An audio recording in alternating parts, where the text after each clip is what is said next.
சிவாய நம. திருச்சிற்றம்பலம். நமக்கு ஐயா திருவருட்பயன் எடுத்துட்டு இருக்காங்க. ஐயாவை வருக வருக என வரவேற்கிறோம். இது ஏற்பாடு செய்து கொடுத்த பிரேமாமா திருவடியும் வணங்கிக்கிறோம். ஆனந்த ஐயாவுக்கும் திருவடி வணக்கம். ஐயாவுக்கும் திருவடி வணங்கிக்கிறோம். எல்லாமே திருவருளோட கருணை இல்லைன்னா நம்ம யாருமே இங்க வந்திருக்க முடியாது. எல்லாருக்கும் திருவருளோட கருணையினாலதான் நம்ம எல்லா வகுப்புமே நம்ம கேட்க முடியுது. அதனால திருவருளுக்கும் நன்றி சொல்லி அனைத்து அடியார் திருவடியும் வணங்கி ஆரம்பிக்கலாங்க. குரு வாழ்த்து. தென்னாடுடைய சிவனே போற்றி, எந்நாட்டவர்க்கும் இறைவா போற்றி, காவாய் கனகத்திரளே போற்றி, கைலை மலையானே போற்றி போற்றி. குரு வாழ்த்து. தெளிவு குருவின் திருமேனி காண்டல், தெளிவு குருவின் திருநாமம் செப்பல், தெளிவு குருவின் திருவார்த்தை கேட்டல், தெளிவு குரு குரு சிந்தித்தல் தானே, தெளிவு குரு குரு சிந்தித்தல் தானே. திருச்சிற்றம்பலம். ஐயா, நால்வர் துதி விநாயகர் துதி பாடி நீங்க ஆரம்பிக்கலாம் ஐயா. நன்றிங்க. சரிங்கம்மா, நன்றிங்கம்மா. திருச்சிற்றம்பலம். ஐந்து கரத்தனை ஆனை முகத்தனை, இந்தின் இளம்பிறை போலும் எயிற்றனை, நந்தி மகந்தனை ஞான கொழுந்தினை புந்தியில் வைத்து அடி போற்றுகின்றேனே. சைவத்தின் மேல் சமயம் வேறு இல்லை, அதில் சார் சிவமாம் தெய்வத்தின் மேல் தெய்வம் இல்லேனும், நான்மறை செம்பொருள் வாய்மை வைத்த சீர்திரு தேவாரமும் திருவாசகமும் உய்வை தரச் செய்த நால்வர் பொற்றாள் எம் உயிர் துணையை. பூழியர்கோன் வெப்பு ஒழித்த புகழியர்கோன் கடல் போற்றி, ஆழிமிசை கண்மிதப்பில் அணைந்த பிரான் அடி போற்றி, வாழி திருநாவலூர் வன்தொண்டர் பதம் போற்றி, ஊழிமலி திருவாத ஊரர் திருத்தாள் போற்றி, ஈராண்டில் சிவஞானம் பெற்றுயர்ந்த மெய்கண்டார் இணைத்தாள் போற்றி, நாராண்ட பல்லடியாருக்கு அருள் புரிந்த அருள் நந்தி நற்றாள் போற்றி, நீராண்ட கடந்தை நகர் மறைஞான சம்பந்தர் நிழல்தாள் போற்றி, சீராண்ட தில்லைநகர் உமாபதியார் செம்பதும திருத்தாள் போற்றி, கல்லால் நிழல்மலை வெல்லார் அருளிய பொல்லார் இணைமலர் நல்லார் புனைவரே. சிவா திருச்சிற்றம்பலம். எல்லாம் வல்ல எம்பெருமானினுடைய பொன்னார் திருவடிகளை என்னுடைய மனம் மொழி மெய்களினாலே வணங்கி மகிழ்கிறேன். இந்த ஞான நூல்களை நமக்கு அருளி செய்த மெய்கண்டார் சந்ததியினர் அருள்நந்தி சிவம், மறைஞான சம்பந்தர், உமாபதி சிவாச்சாரியார் ஆகியோருடைய பொன்னார் திருவடிகளை உச்சிமேல் சூட்டி உவப்பெய்துகிறேன். இந்த நிகழ்ச்சியினை பல்வேறு தடைகளுக்கு இடையேயும் அருமையாக ஏற்பாடு செய்திருக்கிற நமது பிரேமா அம்மையார் அவர்களுக்கும், இந்த அமர்வினை தொடக்க காலம் தொட்டு நமக்கு பதிவு செய்து அதை உரிய முறையிலே யூடியூபிலே பதிவேற்றம் செய்து இதனை ஒரு ஆவணப்படுத்தி இருக்கக்கூடிய சாருமதி அம்மையார் அவர்களுக்கும், யான் சார்ந்திருக்கிற திருவாசக சிந்தனை, வேலுண்டு வினையில்லை ஆகிய குழுமத்தை அற்புதமாக நிர்வகித்துக் கொண்டிருக்கிற நமது ஆனந்த அன்பழகன் ஐயா அவர்களுடைய திருவடிகளையும் இந்த நேரத்திலே வணங்கி மகிழ்கிறேன். இணையத்தில் என்னோடு பயணித்துக் கொண்டிருக்கிற அத்தனை அடியார் பெருமக்களையும் வருக வருக என்று வரவேற்பதிலும் உங்களுடைய திருவடிகளை வணங்கி மகிழ்கிறேன். ஒவ்வொரு முறையும் யூடியூபில் பதிவேற்றம் செய்த உடனே அதனை பல்வேறு வேலைகளுக்கு இடையே கேட்டு உடனே எனக்கு தொலைபேசி மூலம் அதற்குரிய விமர்சனத்தையும் பாராட்டையும் அறிவித்துக் கொண்டிருக்கிற எனது இனிய நண்பர் ஆலத்தூர் சண்முகம் அவர்களையும் இந்த நேரத்திலே வணங்கி மகிழ்கிறேன். நாம் திருவருட்பயன் என்கிற நூலினை சிந்தித்துக் கொண்டிருக்கிறோம். அந்த நூலினுடைய தலைப்பே நமக்கு சொல்கிறது திருவருளினுடைய பயன். இந்த உயிர்களுக்கு திருவருளினால் என்னென்ன பயன் நிகழ்கிறது என்பதை இந்த நூல் 10 அதிகாரங்களில் 100 குறட்பாக்களில் மிகச் சிறப்பாக விளக்குகிறது. அதில் முதல் 3 அதிகாரங்கள் பதி பசு பாசம் என்ற முப்பொருள் உண்மையினை நமக்கு மிகச் சிறப்பாக விளக்கியது. இப்பொழுது நாம் 4வது அதிகாரத்திலே அருளது நிலை என்கிற அதிகார தலைப்பிலே நாம் 7 குறள்களை பார்த்திருக்கிறோம்.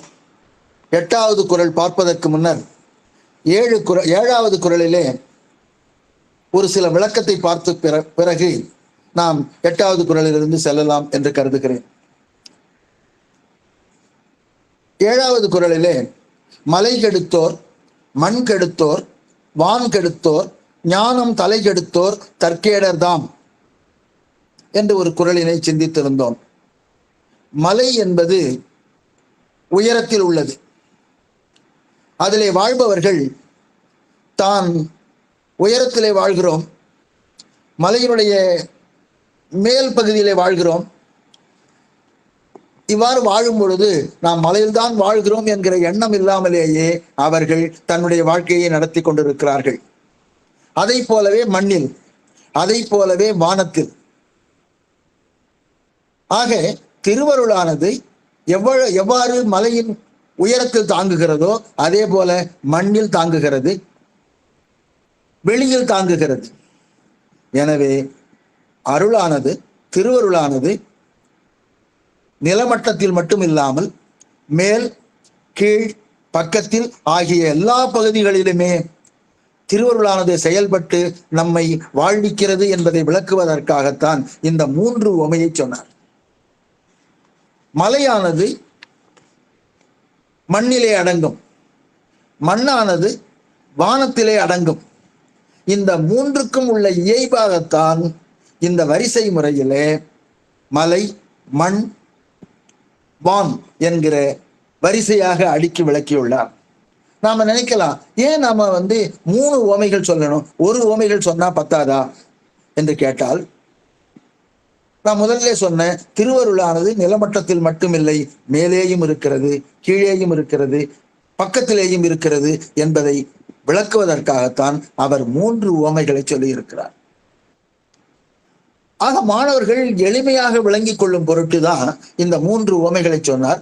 இந்த 3ஐயும் சொன்னாலும் கூட வெளி என்பது நாம் இயங்குவதற்கு இடம் கொடுக்கிறது. இவ்வாறு இயங்குவதற்கு இடம் கொடுப்பதனால தான் வானத்தையும் சேர்த்து சொன்னார். எனவே மேலே தாங்கி நிற்பது மலை, கீழே தாங்கி நிற்பது மண், இடையே உலவுவதற்கு இடம் கொடுப்பது வான் என்பதனாலே தான் இந்த 3ஐயும் உவமையாக சொன்னார். இந்த 3ஐயும் கெடுத்தோர்கள் என்று சொன்னால் அதிலே வாழ்ந்து கொண்டு அதை பற்றிய எண்ணம் இல்லாமல் இருப்பவர்கள் என்று பொருள். இவர்கள் தன்னைத்தானே கேடு விளைவித்துக் கொண்டவர்கள். அதனால்தான் தற்கேடர் என்று சொன்னார். தற்கேடர் என்றால் தன்னைத்தானே கேடு விளைவித்துக் கொள்ளுவார்கள் என்று சொன்னார். இதை சிவபாதர் என்கிற ஒரு உரையாசிரியர் அவர் என்ன சொல்றாரு, நாம கண்ணாடி முன் நாம் நின்று பார்த்தாலே நமக்கு திருவருள் எவ்வாறு செயல்படுகிறது என்பதை தெரிந்து கொள்ளலாம் அப்படின்னு சொல்றார். அவர் சொல்வதை பார்க்கும் பொழுது, நம் உடம்பு அணுக்களால் ஆனது. அணுக்களால் ஒவ்வொரு உறுப்புகளும் எந்தெந்த இடத்திலே இருக்க வேண்டும் என்பதை திட்டமிட்டு அமைக்கப்பட்டிருக்கிறது. இப்ப கண்ணாடியில பார்க்கிறோம், கண்ணாடியில பார்த்த உடனே கண் 2ம் முன்பக்கமாக இருக்கிறது. முகத்துல இவ்வளவு இருப்பதை ஒரு கண்ணை மட்டும் பின்பக்கம் வச்சிருந்தா என்ன அப்படின்னு நம்ம யோசிச்சு பார்த்தோம்னா, பின்பக்கமா வைத்திருந்தால் அதில் பலன் இருக்காது. ஏன்னா நம்ம கால்கள் முன்னோக்கி நடக்கின்றன. எனவேதான் கண் முன்பக்கம் வைக்கப்பட்டிருக்கிறது. அப்ப இது திட்டமிட்டு செய்யப்பட்டிருக்கிறது. அது மட்டும் இல்ல, 2 கண்களுக்கும் இடையில கொஞ்சம் இறங்கி மூக்கு வைக்கப்பட்டுள்ளது. அப்படி பார்த்தீங்கன்னா அதனாலதான் நம்ம மூக்கு கண்ணாடி போட முடியுது. அதற்கு கீழ் வாய் அமைக்கப்பட்டுள்ளது. அப்ப ஒரு உணவை சாப்பிடுகிறோம், அந்த உணவு தக்க உணவு தானா இல்ல சாப்பிட தகாத உணவா என்று அறிந்து கொள்ளுவதற்காக நாம் கைகளினால் எடுத்து வாய்க்கு அருகில் செல்கிறோம். அவ்வாறு வாய்க்கு அருகிலே செல்லும் பொழுது அந்த வாசனையானது இதை சாப்பிடலாம், சாப்பிடக்கூடாது என்பதை நமது புத்திக்கு அறிவிக்கிறது. அதனாலதான் வாய்க்கு சற்று மேலே மூக்கு அமைக்கப்பட்டிருக்கிறது. அதுக்கு மேல கண், அந்த கண் அந்த உணவை பார்க்கிறது. பார்த்த உடனே சிலவற்றுக்கு தெரியும். அதே மாதிரி நம்ம கை விரல்கள்ல பாத்தீங்கன்னா நுனியில தான் உணர்திறன் அதிகம், தொடு உணர்வு அதிகம். ஆக அந்த பொருளை தொட்ட உடனே அது சாப்பிட முடியும், சாப்பிட முடியாது என்பதை அறிந்து கொள்ளலாம்.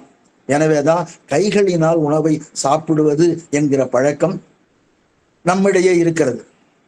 வெளிநாட்டுலாம் பாத்தீங்கன்னா ஸ்பூனால சாப்பிடுவாங்க, அதுல அந்த உணர்வு இருப்பதில்லை. ஆக நாம நினைச்சு பார்க்கலாம், இதுல ஏதாவது ஒன்றை மாற்றி வைக்க முடியுமா அப்படின்னு சொல்ல, மாற்றி வைக்கவே முடியாது என்ற அளவிற்கு திட்டமிட்டு திருவருள் நமக்கு செய்து அமைத்திருக்கிறது. இது மட்டும் இல்லை, நம்ம குடலினுடைய நீளம் எக்கச்சக்கமான நீளம். ஆனா அதை அழகா பேக் பண்ணி நம்ம வயிற்றுல பெருங்குடல், சிறுகுடல், இரைப்பையும் தனித்தனியா அழகா அமைத்திருக்கிறார்கள். அப்ப ஏன் அவ்வாறு அமைந்திருக்கிறது அப்படின்னு சொன்னா, இதுக்கு எல்லாத்துக்கும் காரணமே திருவருள் தான். ஆக திருவருள் இல்லை என்றால், இப்ப திருவருள் இல்லைன்னா வச்சுக்கீங்களேன், இப்ப அணுக்கள் எல்லாம் சேர்ந்து நம்ம உடம்பு என்கிற ஒரு எல்லையை கட்டுப்படுத்தி கட்டி வைத்திருக்கிறது. சப்போஸ் திருவருள் இல்லை, அந்த கட்டி வைத்திருக்கிற சக்தி இல்லை, அப்ப என்ன ஆகும்னா அணுக்கள் தனித்தனியா பிரிஞ்சு போயிடும். அப்ப இந்த உடல் என்கிற வரையறை இல்லாமல் போய்விடும். எனவே திருவருளினுடைய இன்றியமையாமையை நாம் அணுக்களின் மூலமாக தெரிந்து கொள்ளலாம். ஆக வெவ்வேறு அணுக்கள் ஒன்றாக கட்டி இந்த உடல் என்கிற வரையறைக்குள் நம்மை கட்டி வைத்திருக்கிறது. இந்த சக்தியை எடுத்து விட்டால், இல்ல திருவருள் சக்தி இல்லையானால், இது மீண்டும் அணு அணுவாக பிரிந்துவிடும். ஆக இந்த தனு கரண புவன போகங்கள் எதுவுமே இருக்காது. அதனாலதான் இவர் என்ன சொன்னாரு, தற்கேடங்கிற ஒரு வார்த்தையை போட்டார். ஆக இந்த குறளிலே நாம் சென்ற வகுப்பிலே சிந்தித்ததை மேலதிகமாக இதனை சிந்தித்திருக்கிறோம். ஆக நாம் சரீரத்தை கண்ணாடி முன் நின்று பார்த்தாலே நமக்கு எவ்வாறு இந்த திருவருளானது பயன்பட்டு இருக்கிறது என்பதை அறிந்து கொள்ளலாம். ஆக நம்ம உடம்பிலிருந்தே தெரிந்து கொள்ளலாம் என்பதை பார்த்து கொள்கிறோம். அடுத்ததா இப்போ 38வது குறளுக்கு செல்கிறோம். திருவருளை உணராமல் தாமே முதல்வர் எனல், இதான் அதனுடைய தலைப்பு. குறளை சொல்ற, வெள்ளத்துள் வற்றி எங்கும் விடிந்து இருளாம் கள்ளத் தலைவர் கடன். ஆக எல்லா இடத்திலும் திருவருள் இருக்கிறது. அந்த திருவருள் இருக்கும் இடத்திலேதான் எல்லா உயிர்களும் வாழ்கின்றன. ஆனா நாம அதை உணராமல் நாம தான் தலைவர்னு நினைச்சுக்கிட்டு இருக்கிறோம். அதனாலதான் இவர் என்ன பண்றாரு, இந்த உயிர்களுக்கு ஒரு பட்டம் கொடுக்கிறார். ஏன்னா பட்டம் வாங்குவதில் நாம மிகவும் ஆர்வம் உடையவர்களாக இருப்போம். அதனால நம்ம உமாபதி சிவாச்சாரியார் கள்ளத்தலைவர்னு ஒரு பட்டம் கொடுக்கிறார் இந்த உயிர்களுக்கு. அவங்கெல்லாம் நல்ல தலைவர்கள், ஆனா இந்த உயிர் கள்ளத்தலைவர். கள்ளத்தலைவர்னா என்னன்னா, நமக்கு எந்த விதமான சுதந்திரமும் இல்லை. ஆனா நாம என்ன நினைச்சிட்டு இருக்கோம், நாம தான் தலைவர், நம்ம இல்லைன்னா அந்த காரியம் நடக்காது, நான் தான் அதை செய்து வைக்கிறேன், நான் இல்லைன்னா எதுவுமே நடக்காது என்று ஒன்றுக்கும் பற்றாத இந்த உயிர்கள் இப்படியெல்லாம் நினைக்கின்றன. அது மட்டும் இல்லை, பிரத்தியாரை விட நான் தான் பெரிய ஆள், என்னதான் எல்லாம் தலைவரா ஏத்துக்கணும் அப்படின்னு ஆணவ மல தொடர்பால நாம நினைச்சுக்கிட்டு இருக்கிறோம். ஆனா உண்மை என்னன்னு கேட்டா, நாம எவ்வளவு முயற்சி செய்தாலும் நடப்பதுதான் நடக்கும். இப்ப ஒண்ணு நடக்கணும் அப்படின்னு நினைச்சு நம்ம பல முயற்சிகள் செய்வோம். இறைவன் நினைச்சா அதை நடத்தி முடிச்சிடுவார். அப்படி இல்லையெனில் அதை விட்டு வேற ஒண்ணு நடக்கும். சில நேரத்துல நாம அதை நினைக்கவே மாட்டோம், ஆனாலும் அது நடக்கும். எப்படி நடக்குது? இறைவனுடைய திருவருளால் நடக்கும். ஔவையார் நல்வழிங்கிற ஒரு நூல்ல சொல்றார், ஒன்றை நினைக்கின் அது ஒழிந்திட்டு ஒன்றாகும். ஒன்றை நினைச்சோம்னா அதை விட்டு வேற ஒண்ணு நடக்கும், அன்றி அது வரினும் வந்தெய்தும். சில நேரத்துல நம்ம முயற்சி செய்வோம், அது நடந்துரும். அதான் அன்றி அது வரினும் வந்தெய்தும், ஒன்றை நினையாத முன்வந்து நிற்கினும் நிற்கும். நாம நினைச்சே பார்த்திருக்க மாட்டோம், ஆனா அந்த காரியம் மிகச்சிறப்பாக நடக்கும். எல்லாம் எனையாளும் ஈசன் செயல். ஆக எல்லா செயல்களும் என்னன்னு கேட்டா இறைவனுடைய திருவருளாலே தான் நடைபெறுகிறது. அதனாலதான் இவர் என்ன நினைச்சாரு, நீ நினைச்சு பிரயோஜனம் இல்லை. ஆக உனக்கு ஒரு காரியத்தை செய்வதற்குரிய சுதந்திரம் இல்லை, எல்லாம் திருவருளினுடைய செயலாலே தான் நடக்குமே தவிர நீயாக எதுவும் செய்ய முடியாது. எனவே இந்த செயலை நானே செய்து முடிப்பேன், இதான் என்னுடைய சாதனை. நான் இல்லைன்னா இதை வேறு யாராலும் செய்ய முடியாது, என்னை விட்டால் வேறு யார் இருக்கிறார்கள் இதை செய்வதற்கு அப்படின்னு நம்ம நினைச்சுக்கிட்டு இருக்கிறோம்.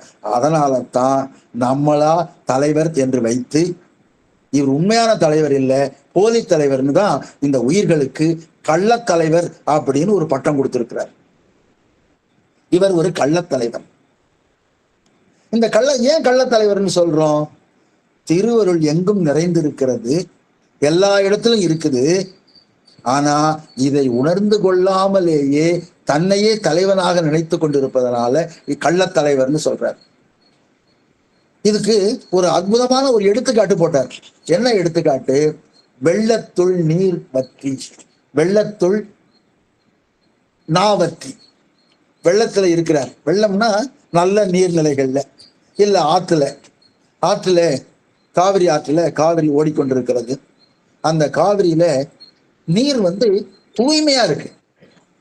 அந்த அடியில இருக்கிற மணல் மேற்பரப்புல நல்லா தெரியுது. அதுல நின்று ஒரு வேலை செஞ்சிட்டு இருக்காருன்னு வச்சுக்கீங்களேன். அப்படி நின்று கொண்டிருந்தாலும் கூட அவர் என்ன பண்றாரு, வற்றினா நாக்கு வறண்டு போய் தொண்டையெல்லாம் வறண்டு போய் அவரு கரையில இருக்கிறவர்கிட்ட அந்த வாட்டர் பாட்டில தூக்கி போடு, எனக்கு தாகமா இருக்குன்னு சொல்றாரு. அப்ப எவ்வளவு பேதமை அது, எவ்வளவு முட்டாள்தனம். ஒண்ணும் இல்லை, ஒரு கை தண்ணி எடுத்து அதுல குடிச்சால் போதும். ஆனா அப்படி குடிக்காமல் அவர் வற்றி இருக்கிறார். அப்ப எங்கும் நம்ம சுற்றிலும் திருவருள் இருக்கிறது. நான் சொன்னேன் நம்ம உடம்புலதான் இருக்குன்னு சொன்னேன். இப்ப பாருங்க, உலகத்துல எல்லா பகுதியிலும் இருக்கிறது. எப்படி தெரிஞ்சுக்கிறோம்? நாம இருக்கிறது பூமி. நம்மை போன்று 9 கோள்கள் சூரியனை சுற்றி வருகின்றன.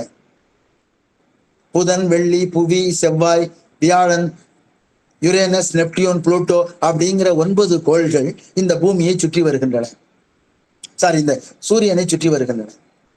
சூரியன் ஒரு விண்மீன்.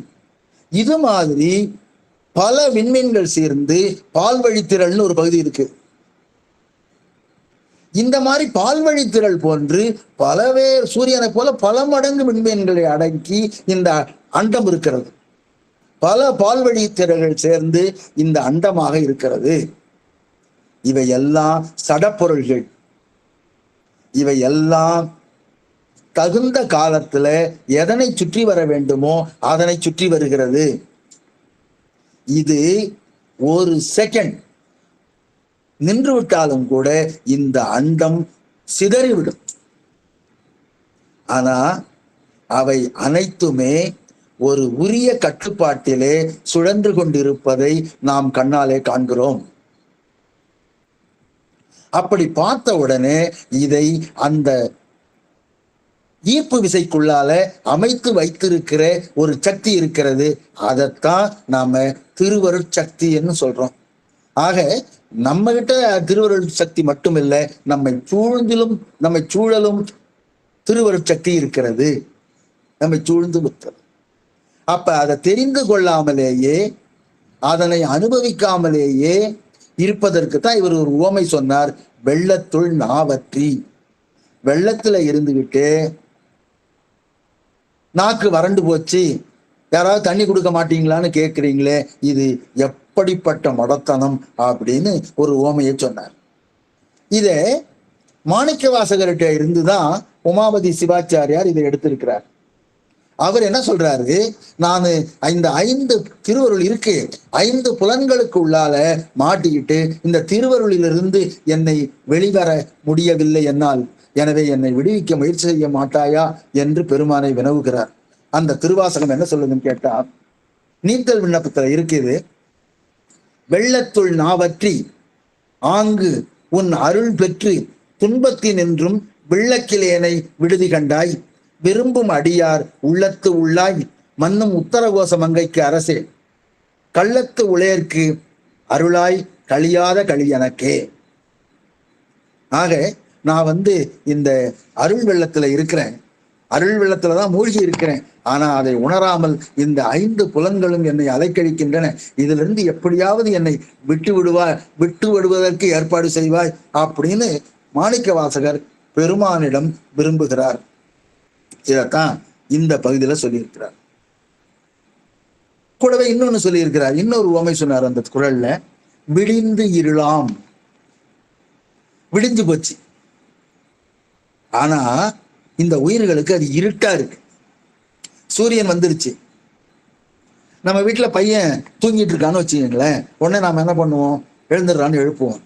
எழுந்து பாருறா, சூரியன் வந்துருச்சு, வெளிச்சிருச்சு பாரு, வெளியில வந்து பாரு, வெள்ளையா இருக்குன்னு சொல்லுவோம்.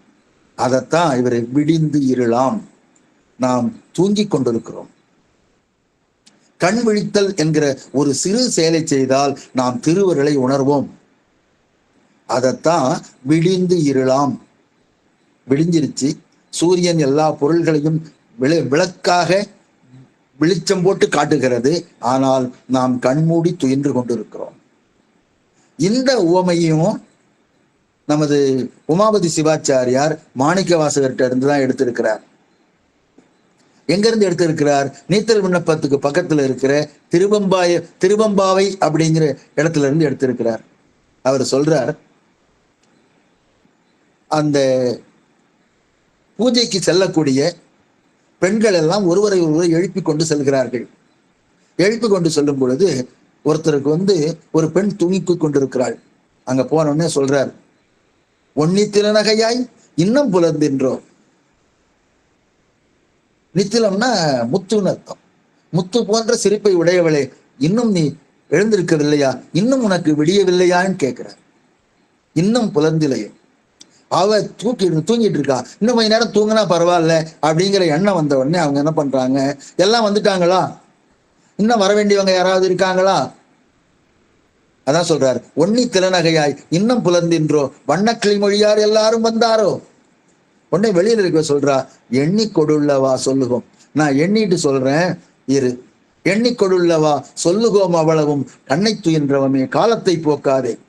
விண்ணுக்கு ஒரு மருந்தை வேத விழுப்பொருளை கண்ணுக்கு இனியானை பாடி கசிந்து உள்ளம் உள்ளுக்கு நின்றுருக யாமாட்டோம் நீயே எண்ணிக்குறையில் துயிலேலோர் எம்பாவாய்.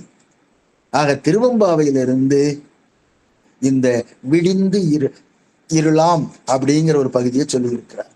ஆக இந்த குறள்ல நாம் அறிந்து கொள்வது, திருவருள் எங்கும் இருக்கிறது. திருவருளிலேதான் இந்த உயிர்கள் வாழ்ந்து கொண்டிருக்கின்றன. நம் உடலிலேயும் இருக்கிறது, புறத்தேயும் இருக்கிறது. அதனை அறிந்து கொள்ளாமல் நம்ம உயிரானது கலங்கி போய் கிடக்கிறது. அதற்கு காரணம் 5 புலன்கள், ஆணவ மலம். இது இருப்பதனாலே தான் நாம் வெள்ளத்துள் நாவற்றி இருக்கிறோம். அந்த வெள்ளத்துள் நாவற்றி இருப்பதனாலே தான் சிறிது முயற்சி செய்தால் அந்த நீரை கையினாலே அள்ளி பருகினால் நமதுக்கு நாவிலே ஏற்படக்கூடிய தாகம் தீரும். அந்த தாகம் தீர்ந்து விட்டால் இறைவனுடைய திருவருள் பேரு நமக்கு கிடைக்கும். 2 உவமை சொன்னார், ஒன்னு வெள்ளத்தில் நாவற்றி, இன்னொன்னு விடிந்து இருளாம். இந்த 2 உவமைகளிலிருந்தும் நாம் அறிந்து கொள்வது திருவருளை அறிந்து கொள்ள வேண்டும். அடுத்தது 39வது குறள், உயர்ந்ததை விட்டு இழிந்ததை நாடுதல். இது எப்படி ஞான நூல்களை கேட்க வேண்டும் என்று இதிலே சொல்கிறார்.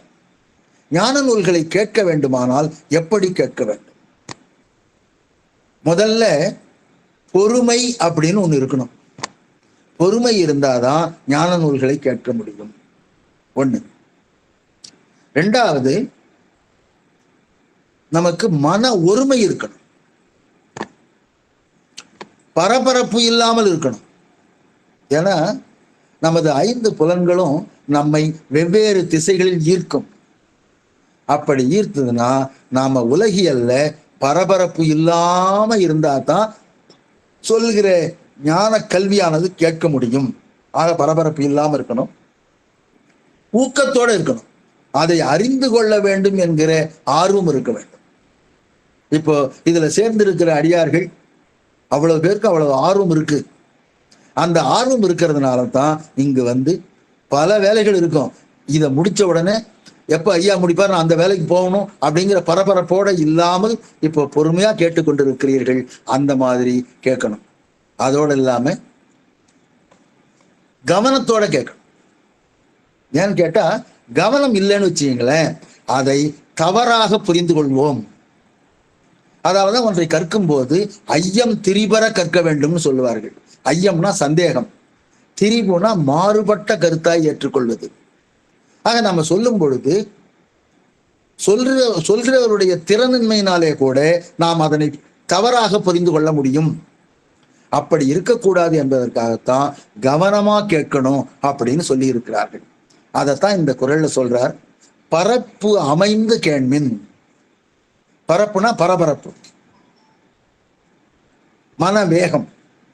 அந்த மனவேகம் அடங்க பெற்று கேண்மின், யாம் கூறுவதை கேட்பாயாக. பரப்பு அமைந்து கேண்மின், பரபரப்பு இல்லாமல் மனம் வேகம் இல்லாமல் கேளுங்கள். எதை? திருவருளை மறந்து நாம் எல்லாம் உலக முயற்சிகளை காட்டுகிறோம் அந்த மனவேகத்தை. அதை இல்லாம திருவருளையே நினைந்து கேளுங்கள். அதான் பரபரப்பு அமைந்து கேள்மின். அதுக்கு ஒரு உவமை சொன்னார். இது பார்க்கலன் மேல் பூஞை கரப்பு அருந்த நாடும் கடன். பூஞைனா பூனைன்னு அர்த்தம். அந்த ஞை வந்து அதிகமா நம்ம பயன்படுத்த மாட்டோம், இவர் பயன்படுத்தி இருக்கிறார். படிக்கும்போது பூஞைன்னு படிக்கணும். ஞை, பூஞைனா பூனைன்னு அர்த்தம். இது பார்க்கலன் மேல், பால் கலையத்தின் மீது பூனை கரப்பு அருந்த நாடும் கடன். கரப்புனா கரப்பாம்பூச்சி. கரப்பாம்பூச்சிய அருந்துவதற்கு பார்க்கிற மாதிரி. இவர் சொன்ன உவமையை பார்ப்போம். முதல்ல ஒரு பூனை இருக்கு. அந்த பூனை இப்படி அண்ணாந்து பார்க்குது. அங்க ஒரு உரி தொங்கி கொண்டிருக்கிறது. ஏன்னா இப்ப இருக்கிறவங்களுக்கு உரினா தெரியறதுக்கு வாய்ப்பு இல்லை. அப்பெல்லாம் ஓட்டு வீடு அல்லது கூரை வீடாக இருக்கும். அந்த கூரை வீட்டுல ஒரு சங்கிலியில 3 தனி பிரிவுகளாக பிரிச்சு கீழே ஒரு தட்டு மாதிரி ஒரு அமைப்போட சேர்த்து இணைச்சிருப்பார்கள். அது உரி. அந்த உரியில தான் பூனைக்கு பயந்து கொண்டு அந்த பானையை தூக்கி வச்சிருப்பாங்க, பால் பானையை தூக்கி வச்சிருப்பாங்க. நம்ம கண்ணன்ல பாத்தீங்கன்னா வெண்ணெய் திருடுவதற்காக ஒரு பையன் மேல இன்னொருத்தன் ஏறி அந்த உரியை எடுக்கிறத பார்த்திருக்கலாம் இந்த தொடர்கள்ல. அந்த மாதிரி உரியில ஒரு பால் பாத்திரம் இருக்கிறது, பால் பானை இருக்கிறது. அந்த பூனை எகிரி குதிச்சு அந்த பானை மேல உட்காந்துக்குச்சு. ஆனா பால் பானையில் மேலதான் உட்கார்ந்து இருக்கிறோம், அந்த பாலை குடிக்கலாம், பால் மிகச்சிறந்த உணவு, சத்தான உணவு அப்படிங்கிறது அதுக்கு தெரியாம அது சுற்றுமுற்றும் பார்க்கிறது. அங்க ஒரு கரப்பாம்பூச்சி ஓடுது. அந்த கரப்பாம்பூச்சியை பார்த்த உடனே இது தாவி குதிச்சு அதை சாப்பிட போகுது. அதான் கரப்பு அருந்த நாடும் கடன். அங்க இருந்து இவ்வளவு கஷ்டப்பட்டு ஏறிச்சு இல்லையா, அது அங்க இருந்து கரப்பாம்பூச்சியை தாவி குதிச்சுது. அப்படித்தான் நாம ஞான நூல்களை கேட்பதை விடுத்து இந்த உலக முயற்சியிலே நமது எண்ணத்தை செலுத்துகிறோம் அப்படின்னு உவமை சொல்லி இருக்கிறார். பாருங்க எப்பேற்பட்ட ஒரு உவமை. நமக்கு பூனைக்கு காலுக்கு அடியில பால் பானை இருக்கு. அந்த தட்டை எடுத்துட்டா பால் பூரா குடிக்கலாம். ஆனா அது என்ன பண்ணுது? கரப்பாம்பூச்சிய தேடி தாவி குதிக்குது. இப்ப இன்னொரு செய்தியும் அதுல சொல்லணும். இப்படி தாவி குதிச்ச உடனே கால்கடியில் இருந்த பால் பானை கீழே விழுந்து உடைஞ்சிருது. அப்ப அந்த பால் அதற்கும் பயன்படாமல் யாருக்கும் பயன்படாமல் போய்விடுகிறது. எனவே உலக நுகர்ச்சிகளே நாம் பரபரப்பு காட்டினால் அந்த ஞான நூலினுடைய தன்மை அவருக்கும் பயன்படாது, பிறருக்கும் பயன்படாமல் போய்விடும் என்பதற்காக இந்த ஒரு எடுத்துக்காட்டினை மிக அற்புதமாக சொல்லியிருக்கிறார். சரி, ஆக ஞான நூலினை எவ்வாறு கற்க வேண்டும் அப்படிங்கிறதுக்கு முன்னாடியே சொன்னேன். பரபரப்பு இல்லாமல் மன ஒருமையுடன் ஊக்கமுடன் கவனமாக கேட்க வேண்டும். அப்ப நம்ம மனம் ஒரு இடத்துல இருக்காது, அங்கும் இங்கும் போயிட்டு இருக்கோம். பழைய காலத்துல அதுக்கு ஒரு ஓமை சொன்னாங்க. என்ன சொன்னாங்கன்னா, தாய்மார்கள் ஆற்றிலிருந்து நீர் கொண்டு வருவார்கள்.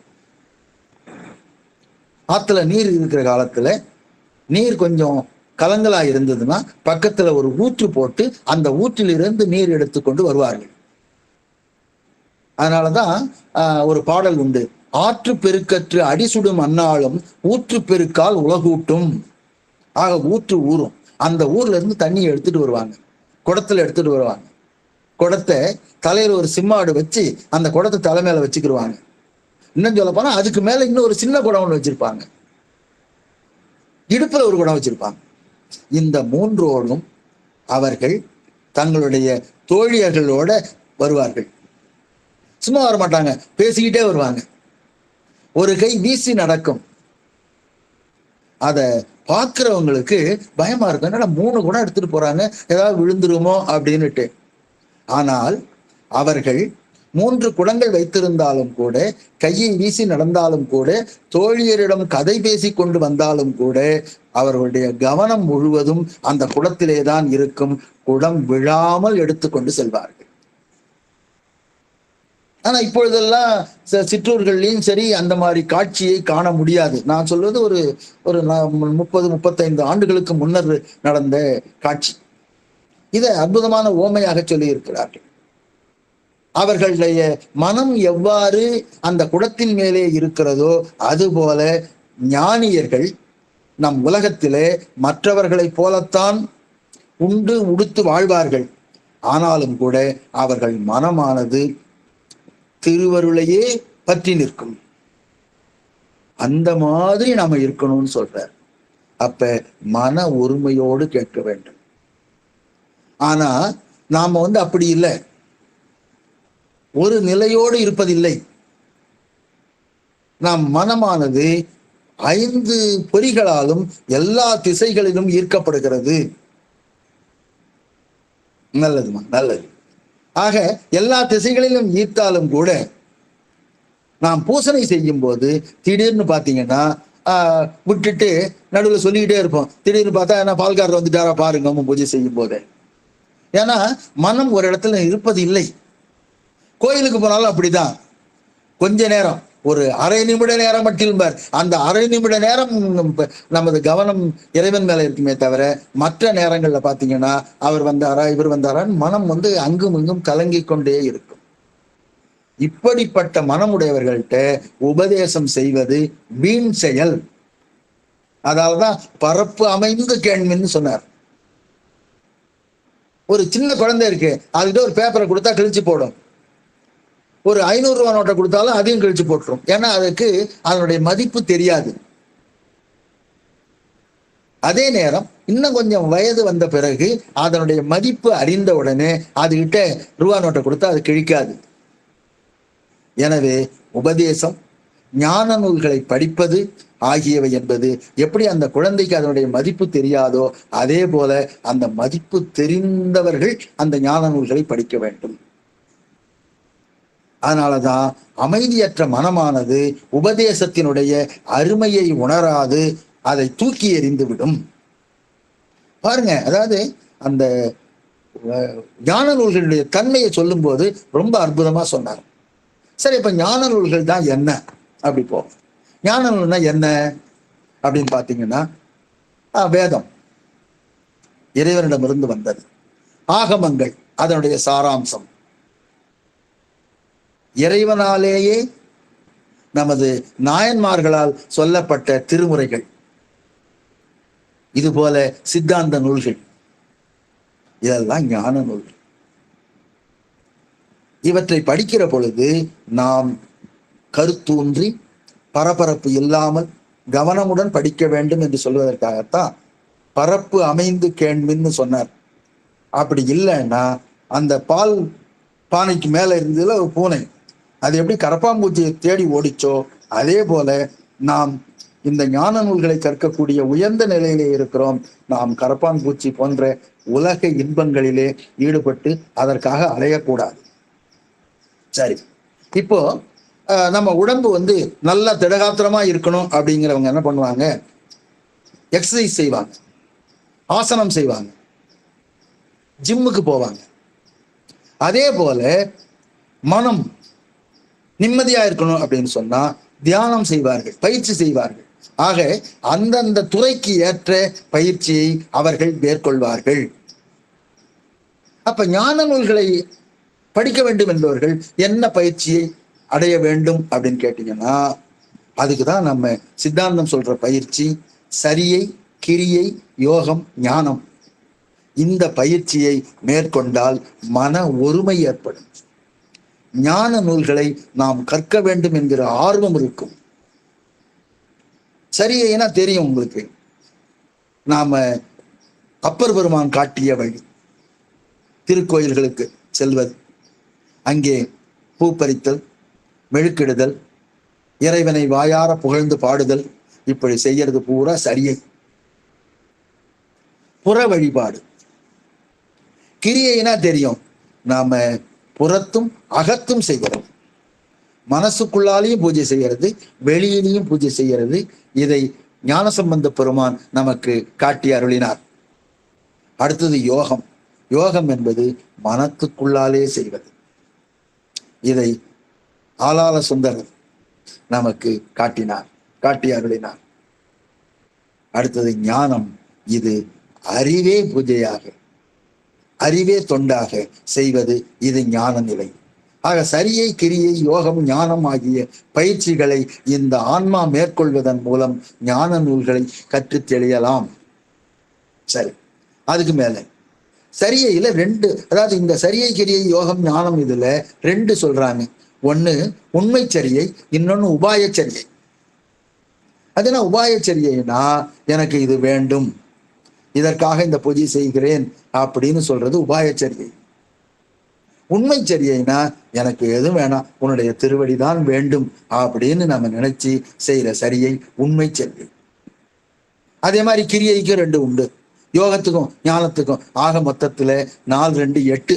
அப்ப 8 விதமான வழிபாட்டு முறைகள் சொல்லப்படுகின்றன. அடுத்தது இந்த சரியையில சரியையில் சரியை, சரியையில் கிரியை, சரியையில் யோகம், சரியையில் ஞானம் அப்படின்னு 1ல 4 இருக்கு. அதே மாதிரி கிரியையில, அதே மாதிரி யோகத்துல, அதே மாதிரி ஞானத்துல. அப்ப இந்த 4ம் ஒன்றும் 4ஆக பிரிக்கும். அப்ப நன்னாங்கு 16.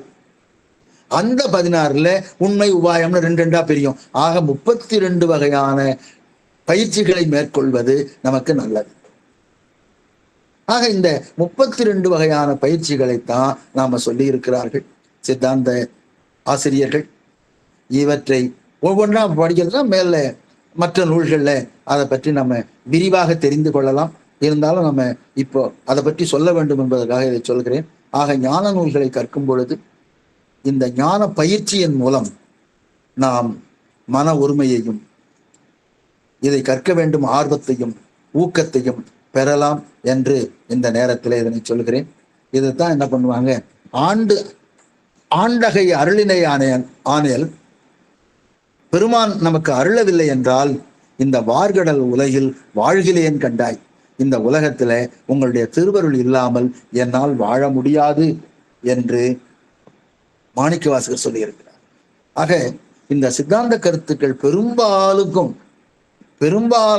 எடுத்துக்காட்டு பார்த்தீங்கன்னா திருவாசகத்துலதான் இருக்கு. எனவே திருவாசகத்தை முழுவதுமாக பொருள் உணர்ந்து சொல்லுகிற பொழுது நமக்கு சித்தாந்தத்தினுடைய பெரும்பாலான பகுதி நமக்கு வந்துவிடும். ஐயம் திரிபர அவற்றை கற்கலாம். அதைத்தான் இன்னொரு இடத்துல சொன்னார்,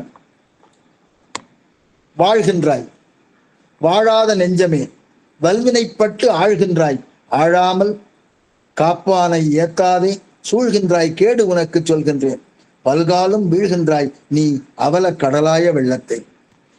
இறைவன் இருக்கிறார், அப்படி இருக்கும்போது வாழாத நெஞ்சமே, நீ வாழாம இப்படி போய் உலகியல் இன்பத்திலே ஈடுபட்டு கொண்டிருக்கிறாயே, வல்வினைப்பட்டு ஆழ்கின்றாய். ஆக வினைக்குள்ளால புகுந்து நீ அதே மூழ்கி கிடக்கிற.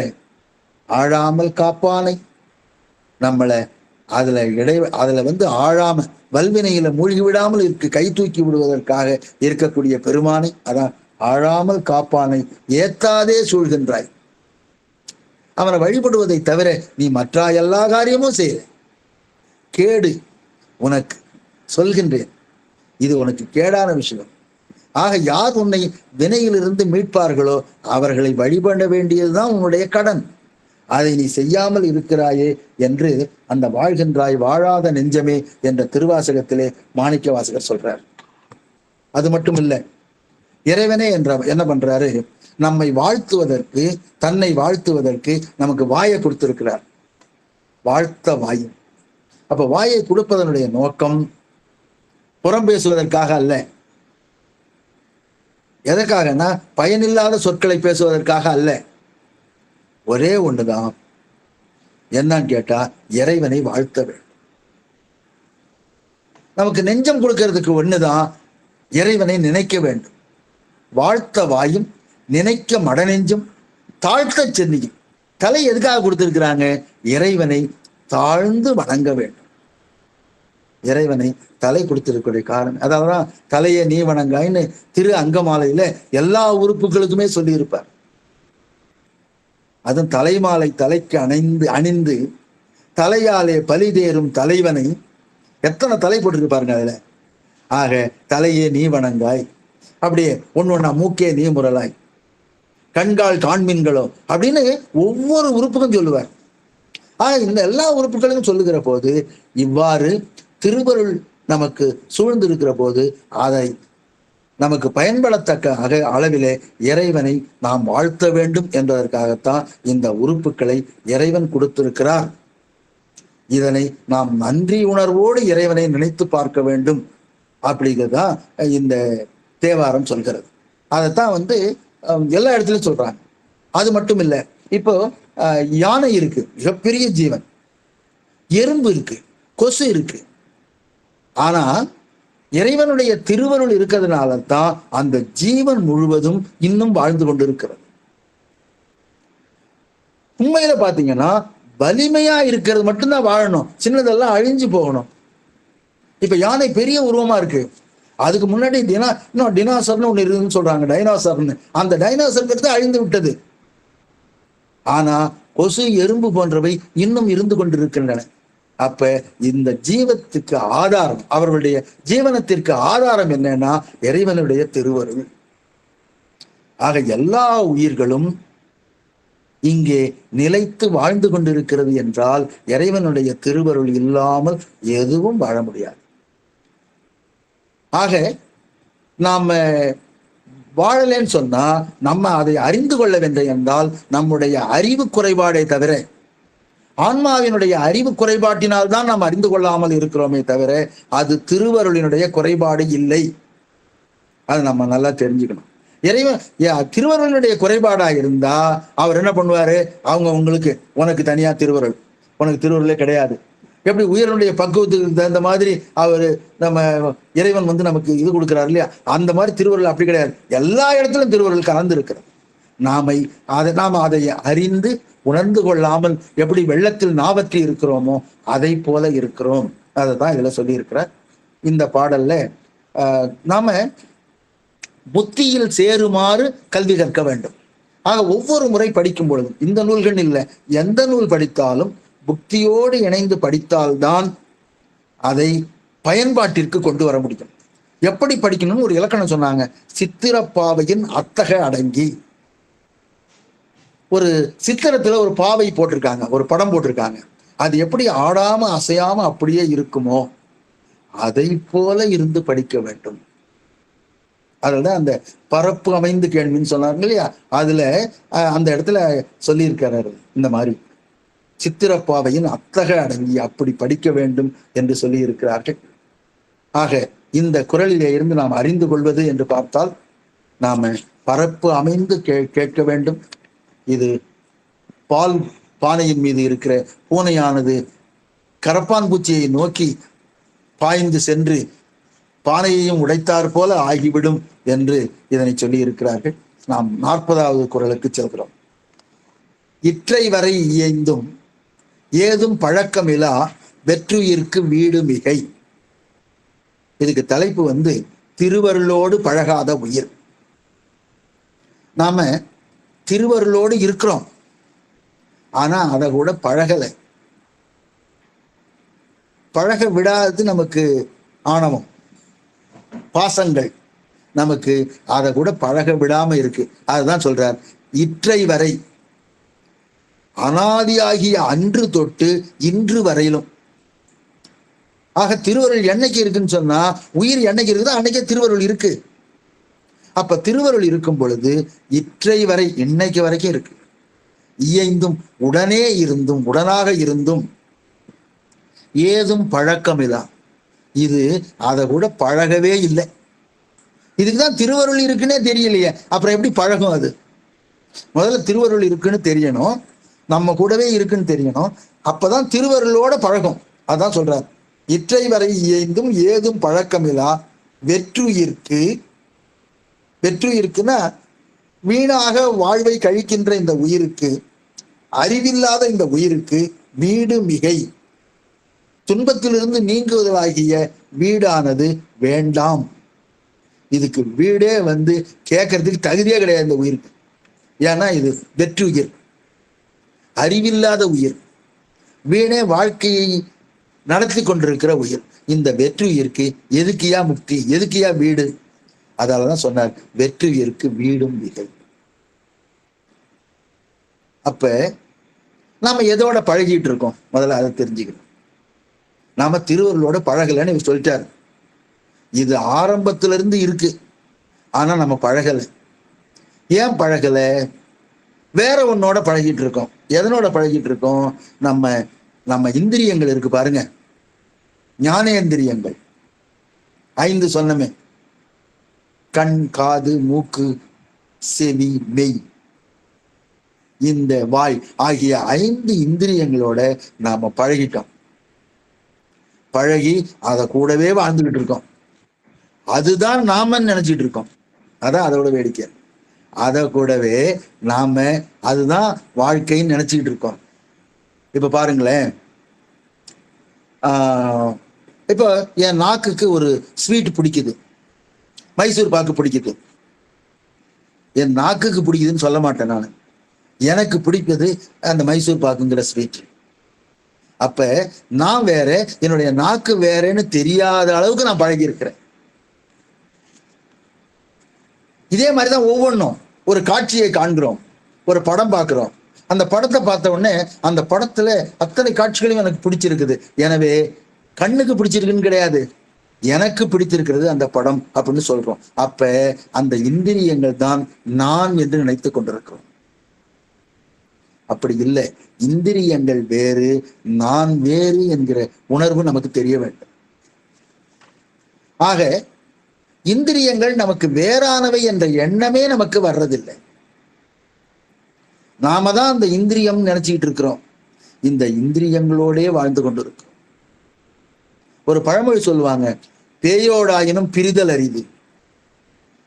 ஒரு பேயோட ஒரு 4 நாளைக்கு ஒருத்தர் வாழ்ந்து பழகிட்டாருன்னா அதுக்கு பிறகு அதை பிரியறது ரொம்ப கஷ்டம். அதே மாதிரிதான் நாம வாழ்நாள் முழுவதும் இந்த இந்திரியங்களோடு வேற்றுமையின்றி பழகி வருகிறோம். அப்படி பழகி வர்றதுனால நாம உண்மையான திருவருளை அறிந்து கொள்ளாமலேயே இருக்கிறோம். கழிஞ்சிட்டோம், காலத்தை கடத்தி விட்டோம். சரி, அப்ப இந்த உயிரானது அறிவுடையது, சித்து பொருள். இந்த சித்து பொருள் என்ன பண்ணும்? திருவருள்ங்கிற சித்து பொருளோட தானே சேரணும், இனத்தோடு தான் சேரணும். ஆனா இது இனத்தோடு சேராமல், இனத்தோடு பழகாமல் இது இந்திரியங்களோடு பழகி இருக்கிறது. அதுக்கு ஒரே காரணம், இந்த ஆணவ மலப்பற்று. அப்படி ஆணவ பலப்பற்று நீங்கினால், அசத்து பொருள்கள் மீது இருக்கிற ஆசை நமக்கு நீங்கினால், நமக்கு திருவருளோடு பழக்கம் ஏற்படும். ஏன்னா இனம் இனத்தோடு தான் சேரும். எனவே உயிர் பொருளானது உயிர் பொருளோடு தான் பழகணும். ஆனா இது பழகிறது இல்லை. அதனாலதான் அடியார் பெருமக்கள் எல்லாம் உன்னுடைய திருவருள் பேரு எப்பொழுது எனக்கு கிடைக்குமோ என்று எந்த நேரமும் இறைவனுடைய திருவடியையே சிந்தித்துக் கொண்டிருக்கிறார்கள். தொடர்ந்து இருக்கக்கூடிய தாய் போன்று இருக்கக்கூடிய திருவருளைத்தான் நாம் நினைத்துக் கொண்டிருக்க வேண்டும். இதுக்கு இன்னொரு உரையாசிரியர் இன்னொரு ஓமையை சொல்றார். பன்னாடைன்னு ஒண்ணு இருக்கு. யாரையாவது திட்டும்போது சில பேர் பன்னாடைன்னு திட்டுவாங்க. பன்னாடைன்னு சொன்னா அதுல தேன் வடிகட்டுவாங்க. அதுக்கு ரொம்ப நெருக்கமா இல்லாத, இழை நெருக்கம் இல்லாத ஒரு துணி வகை தான் அந்த பன்னாடை. அதுல தேனை ஊத்துவாங்க. தேனை ஊத்துன உடனே உண்மை அந்த தேன் பூரா கீழே வந்துடும். அதுல இருக்கிற கசடு, புழு, பூச்சிகள் தான் அந்த பன்னாடையில தங்கிடும். உண்மையான தேனினுடைய சாரத்தை ஒழுக விட்டு வேண்டாத தூசி, கசடு ஆகியவற்றை மேலேயே வைத்துக் கொண்டிருக்கிறோம். அந்த நிலையில தான் நாம இருக்கிறோம். உண்மையில பன்னாடை யாருன்னா நாம தான் பன்னாடை. ஏன்னு கேட்டா நாம என்ன பண்றோம், எதை தக்க வச்சுக்கணுமோ அதை தக்க வச்சுக்காம, எதோட பழகணுமோ அதோட பழகாம வேற ஒன்னோட பழகி கொண்டிருக்கிறோம். இதைத்தான் இவர் பன்னாடைங்கிற ஒரு உவமையில சொல்லி இருக்கிறார். நமக்கே ரொம்ப ஆச்சரியமா இருக்கு. இப்படியா ஏன் சொல்றாருன்னா, இந்திரியம்ங்கிறது இப்ப வந்தது, இந்த பிறவியில தான் வந்தது. ஆனா பிறவி எடுக்காத காலத்திலே இருந்து, உருத்தெரியா காலத்தேன்னு சொல்லுவார் இல்லையா மாணிக்க வாசகர், அந்த காலத்திலிருந்து திருவருள் நம்மோடு இருக்கிறது. சரி, அப்படி இருக்கும்போது இது என்ன பண்ணும், இந்த உயிர் அதோட தானே பழகி இருக்கணும்.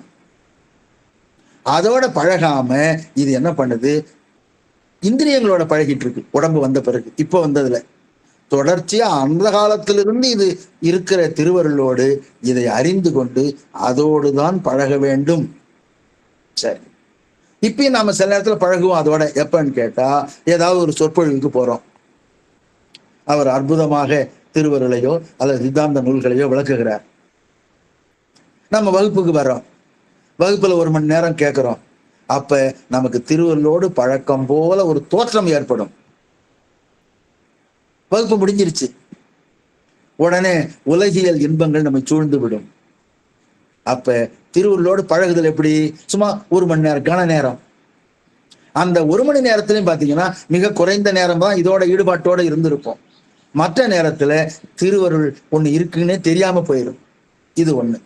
சில நேரங்கள்ல நாம எவ்வளவோ முயற்சி செய்தாலும் சில துயர நிகழ்ச்சிகள் நம் வாழ்வில் நிகழ்ந்துரும். அது நிகழக்கூடாதுன்னு நாமளும் என்னென்னவோ செய்வோம்.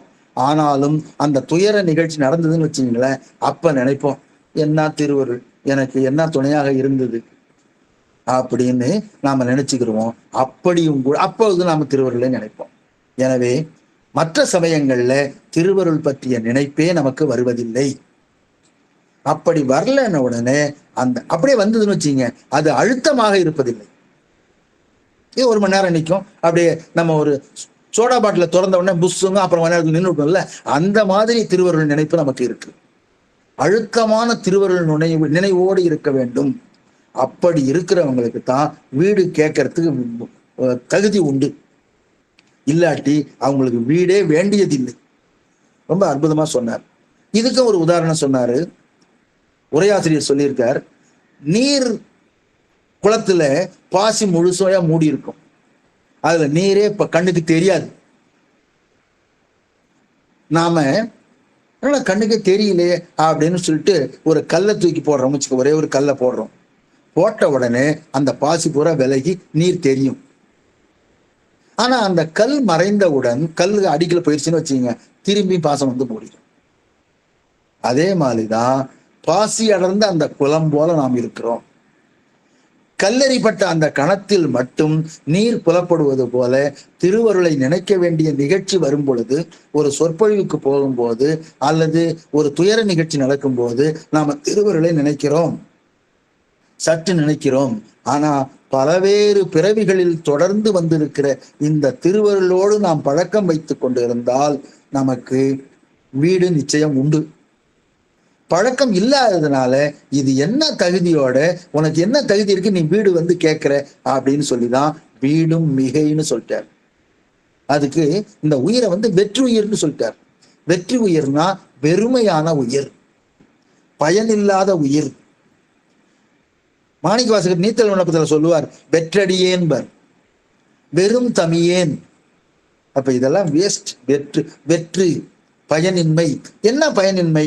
இறைவனால் தரப்பெற்ற உடம்பை கருவிகளை வைத்துக் கொண்டு இந்த இறையருளை நோக்காமல் உலக இன்பங்களையே நோக்கி கொண்டிருந்தால் நாம இந்த 5 புலன்களினாலும் எறும்புக்கு இடைப்பட்ட புழு எவ்வாறு மாட்டிக்கொண்டு அவஸ்தைப்படுகிறதோ அதே போல 5 புலன்களுக்கு இடைப்பட்டு இந்த உயிர்கள் அவதிக்கு உள்ளாகின்றன. இப்படிப்பட்ட இந்த உயிருக்கு எதற்கு வீடு அப்படின்னு இந்த குறள்ல கேட்கிறார். ஆக இந்த குறளினுடைய இற்றை வரை இயைந்தும் ஏதும் பழக்கமில்லா வெற்றுயிர்க்கு வீடு மிகை. எனவே எந்த விதத்திலையும் வீடானது இதற்கு தேவையற்றது, வேண்டாதது என்று இந்த குறளிலே இவர் சொல்லி இருக்கிறார். எனவே நாம் திருவருள் அனாதிகாலம் தொட்டு வருகிறது. நமக்கு உரு தெரியாத காலத்திலே இருந்து நாம் எத்தனை பிறவி எடுக்கிறோமோ அத்தனை பிறவிகளிலேயும் கூட வருகிறது. அந்த திருவருளோடு நாம் பழக்கம் வைத்துக் கொண்டால்